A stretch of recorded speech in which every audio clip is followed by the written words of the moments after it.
ഇത് ഇന്നലത്തെ വീഡിയോ ആണ് കേട്ടോ. ഇതിന് മുൻപെടുത്ത വീഡിയോസൊക്കെ എൻ്റെ കയ്യിലുണ്ട്. അത് ഞാൻ പതുക്കെ ഇടാം കേട്ടോ. എന്തോ ഇത് ഇന്ന് എനിക്ക് ഇടാൻ തോന്നിയേ. ഇതൊരു സർപ്രൈസ് വ്ളോഗാണ്. ഏസൻ രാവിലെ റെഡിയായിരിക്കുന്നത് ഒരു സർപ്രൈസ് കൊടുക്കാൻ പോകാൻ വേണ്ടിയിട്ടാണ് കേട്ടോ. എന്താ സർപ്രൈസ് എന്നൊക്കെ ഞാൻ വഴിയെ പറയാവേ. നമ്മുടെ ഫസ്റ്റ് ഡെസ്റ്റിനേഷൻ ഒരു തുണിക്കടയായിരുന്നേ. നമ്മൾ പോയത് അയത്തിലുള്ള സുറുമയിലേക്കാണ് കേട്ടോ. ഒരുപാട് ഡ്രസ്സ് നോക്കിയെങ്കിലും അതിൽ നിന്ന് 2 ഡ്രസ്സ് സെലക്ട് ചെയ്തായിരുന്നു. എനിക്ക് ഈ ഡ്രസ്സ് നന്നായിട്ട് ഇഷ്ടപ്പെട്ടു കേട്ടോ. അതിൻ്റെ ഹാൻഡിലെ വർക്കൊക്കെ ആണെന്ന് തോന്നുന്നു. എനിക്കെന്തോ നന്നായിട്ട് ഇഷ്ടപ്പെട്ടായിരുന്നു ആ ബ്ലൂ. അവിടുന്ന് ഡ്രസ്സൊക്കെ വാങ്ങി ഗിഫ്റ്റൊക്കെ ആക്കി നമ്മൾ അവിടുന്ന് ഇറങ്ങുകയാണ് കേട്ടോ. നെക്സ്റ്റ് പോകുന്നത് കേക്ക് എടുക്കാൻ വേണ്ടിയിട്ടാണ്. അപ്പം എന്താ വിശേഷമെന്ന് പറയാം. അനസുക്കാടെയും ഷിഫാനയുടെയും 11ാമത്തെ വെഡ്ഡിങ് ആനിവേഴ്സറിയാണ് കേട്ടോ. അപ്പോൾ എല്ലാ തവണയും ഇവർ ഒരുമിച്ചുണ്ടാവും. ഇപ്രാവശ്യം ഒരുമിച്ചില്ലാത്തത് കൊണ്ട് തന്നെ അനസുക്ക എന്നെ വിളിച്ചിട്ട് പറഞ്ഞു, ഷിഫാനയ്ക്ക് ഇഷ്ടപ്പെട്ട 2 ഡ്രസ്സും എടുക്കണം, പിന്നെ ഒരു കേക്കൊക്കെ മേടിച്ചിട്ട് സർപ്രൈസായിട്ട് നിങ്ങൾ അങ്ങോട്ട് പോകണമെന്ന്. അങ്ങനെ ഞാൻ രാവിലെ ഷിഫാനെ വിളിച്ചിട്ട് പറഞ്ഞു, ഞങ്ങളിന്ന് അങ്ങോട്ട് വരുന്നുണ്ട്, ആനിവേഴ്സറി ആയിട്ട് എന്താ പരിപാടി എന്നൊക്കെ ചോദിച്ചപ്പോൾ പറഞ്ഞു, ഒന്നുമില്ല, നിങ്ങൾ വരികയാണെങ്കിൽ ബിരിയാണിയൊക്കെ വെക്കാമെന്ന് പറഞ്ഞു. അപ്പം നമ്മൾ പറഞ്ഞു, എന്നാൽ ഞങ്ങൾ വരുന്നുണ്ട്, ബിരിയാണിയൊക്കെ വെച്ചോ എന്ന് പറഞ്ഞിട്ട് ഷിഫാന ബിരിയാണിയൊക്കെ വെക്കുന്നുണ്ട്. പക്ഷെ അവൾക്ക് ഒരു ക്ലൂ ഇല്ല കേട്ടോ, ഞാൻ ഇത്രയും സാധനങ്ങളായിട്ടാണ് പോണേന്ന്.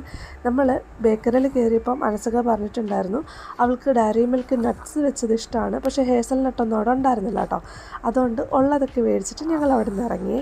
വീട്ടിൽ വന്നപ്പോൾ ഇതാ ചിക്കൻ ഫ്രൈയും നെച്ചോറല്ല കേട്ടോ, ബിരിയാണി ദമ്മിട്ടേക്കാണ്. അങ്ങനെ നമ്മൾ വന്നുടനെ ദമ്മൊക്കെ ഇളക്കി ഞങ്ങൾക്ക് ചൂടോടെ തന്നെ സെർവ് ചെയ്തേ.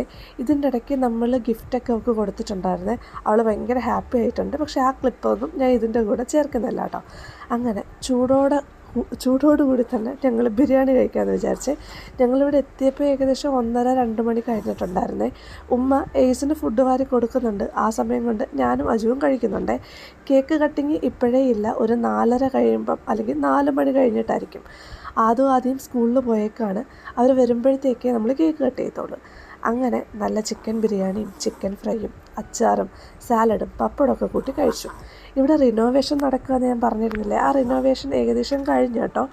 ഇപ്പോൾ പുതിയ സോഫയൊക്കെ ഇട്ടിട്ട് അടിപൊളിയായിട്ടുണ്ട്. കാണാനൊക്കെ ഒരു പ്രത്യേക ലുക്കൊക്കെ തോന്നുന്നുണ്ട് കേട്ടോ. അങ്ങനെ നമ്മൾ വൈകുന്നേരം ആയപ്പോഴത്തേക്ക് ഇതാ കേക്കൊക്കെ കട്ട് ചെയ്തു. ഇനി ഞങ്ങൾക്ക് തിരിച്ച് പോകണം കേട്ടോ. അതുകൊണ്ട് തന്നെ കേക്കൊക്കെ കഴിച്ചു.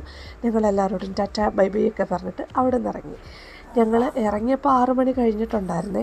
വീട്ടിലെത്തിയപ്പോൾ നന്നായിട്ട് ഇരുട്ടി. ഇവിടെ വന്നപ്പോൾ വേറൊരു ബർത്ത്ഡേ സെലിബ്രേറ്റ്. ഇതൊരു സർപ്രൈസ് കേക്ക് കട്ടിംഗ് ഒക്കെ ആയിരുന്നു കേട്ടോ. ഇവൻ്റെ പേരാണ് അഖിൽ, അജുവിൻ്റെ ഫ്രണ്ടാണ് കേട്ടോ. ഇവരെല്ലാവരും അജുവിൻ്റെ ഫ്രണ്ട്സാണ്. അങ്ങനെ രാത്രി ഇവിടുന്ന് കേക്ക് കട്ടിംഗ് ഒക്കെ കഴിഞ്ഞു. പാവം ഒറ്റയ്ക്ക് എന്നെ കട്ട് ചെയ്ത് കഴിച്ചിട്ടുണ്ടായിരുന്നേ. എന്തായാലും വീഡിയോ ഒന്ന് എത്രയേ ഉള്ളൂ. വീഡിയോ ഇഷ്ടപ്പെട്ടാൽ ഒന്ന് സപ്പോർട്ട് ചെയ്തേക്കേ.